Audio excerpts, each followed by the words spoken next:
तो सच कौन है? ऐसा कौन है इस संसार में जो आज तक नहीं बदला?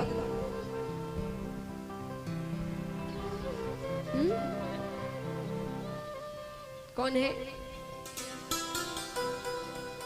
आप सही कह रहे, जोर से कहिए, थोड़ा भरोसे से कहिए, थोड़ी आपको डांट पड़ेगी यहां पर। भगवान सच, यानी वो कभी नहीं बदलते। आप और हम यहां नहीं थे तब भी वे थे, आप और हम यहां हैं तब भी वे हैं, और आप और हम यहां से चले जाएंगे तब भी वे रहेंगे। वो कभी नहीं बदलते। बाकी हर चीज बदलती है, हर परिस्थितियां बदलती, हर रिश्ते बदलते हैं, और हर किसी का प्रेम भी समय अनुसार बदल जाता है। और आजकल तो प्रेम का अर्थ ही हो गया है स्वार्थ। स्वार्थ है तो प्रेम है, स्वार्थ नहीं तो सब खत्म। कहते हैं ना कि सुख में सब साथ देते हैं, दुख में आप एक दुख बताइए, वो 4 दुख और अपने बताइए कि तुम तो इतने ही दुखी हो, हम उससे ज्यादा दुखी है। क्या मदद मांगेंगे आप किसी से? तो क्योंकि स्वार्थ नहीं है, अब वो काम नहीं कर रहा, वो दुखी है, उससे मांगना नहीं, खुद दुखी तो छोड़ो, किसी से लेना देना नहीं रखना। तो संसार सच नहीं है। अब कई कहते हैं कि भाई आप सब कहते हैं संसार सच नहीं है, भगवान सच है, तो भगवान तो दिखते भी नहीं, तो कैसे भगवान को सच मान ले, और कैसे संसार को झूठ मानकर संसार को छोड़ दे? तो एक बात बताइए, अगर आप सच की परिभाषा पर जाते हैं कि जो कभी बदले ना, तो संसार ऐसा है? संसार यानी क्या? मोह माया, धन दौलत, इन चीजों में पड़ जाना, यही संसार है। तो जब एक बच्चा जन्म लेता है, उसको किसका आश्रय होता है? किस पर निर्भर होता है वो? माँ बाप। एक छोटे से बच्चे के सामने 10 लाख रुपए रख दो और कुछ खिलौने रख दो, वो क्या उठाएगा? जोर से कहिए। खिलौने। आप क्या उठाएंगे?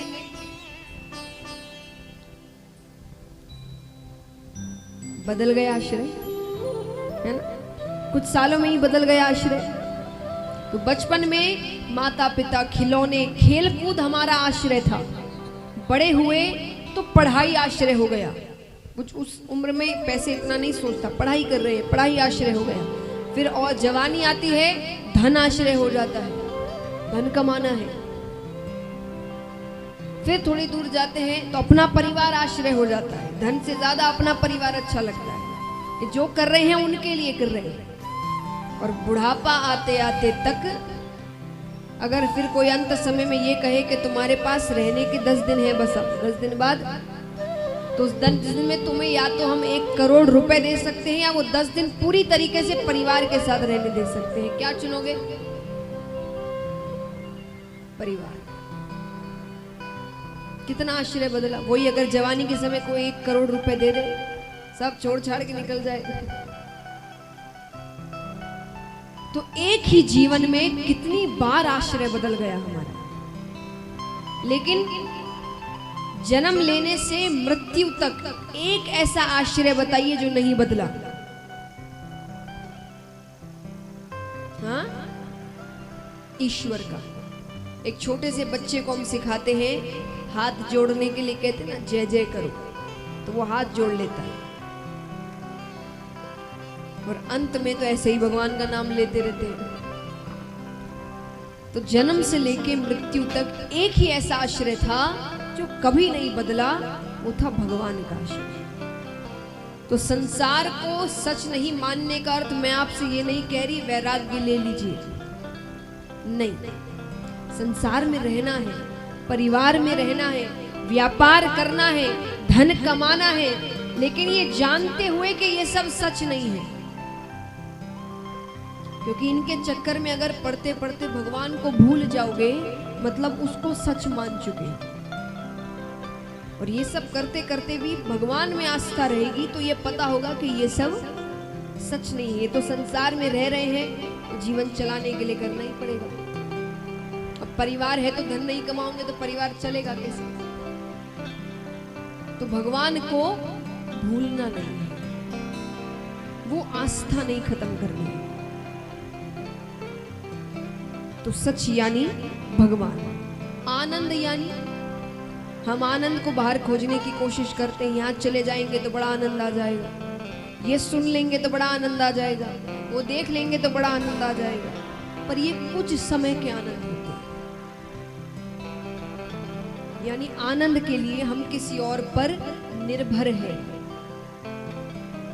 ऐसा क्यों होता है कि पहाड़ों पर बैठे जो वैरागी है वो सबसे दूर है, फिर भी आनंद में है, उन्हें किसी की जरूरत नहीं। क्यों? क्योंकि उन्होंने अपने अंदर के आनंद को पहचाना। उन्हें सुखी रहने के लिए किसी और की जरूरत नहीं है, हमें है।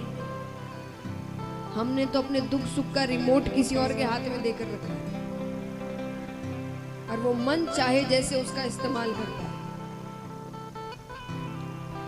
किसी दिन बाहर जाना है, घर से खूब अच्छे से तैयार हुए हैं, नए नए कपड़े पहने हैं, गहने पहने हैं, सजे संवरे हैं, खूब तैयार होकर खुद को कांच में देखकर बड़े प्रसन्न हो रहे हैं, बड़े सुंदर लग रहे हैं। घर से बाहर कदम रखा के पड़ोस वाली ने कह दिया बिल्कुल अच्छा नहीं लग रहा, क्या पहना है, सारी खुशी खत्म,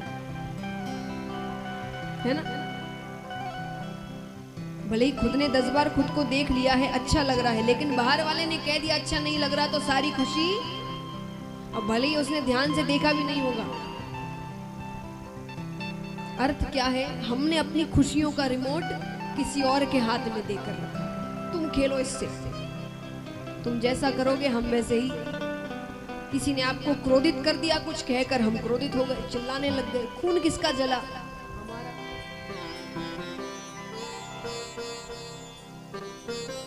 तो किसी चीज पर भी किसी और पर निर्भर मत रहिए, अपने अंदर के आनंद को पहचानो। हम खुद खुश रह सकते हैं, सुखी रह सकते हैं, आनंद में रह सकते हैं। और तापत्रय विनाशाय श्री कृष्णाय वयम नुमः। 3 तरह के ताप होते हैं, दैहिक, दैविक और भौतिक। भगवान इन तीनों तरह के तापों से हमें मुक्त करते हैं। पर मुक्त कैसे करें? उनकी कृपा हम पर कैसे हो? भगवान को वश में कैसे करें? चलिए, भगवान तो बहुत बड़ी चीज हो गई। साधारण सा प्रश्न करती हूं मैं, किसी भी इंसान को अपने वश में कैसे करें?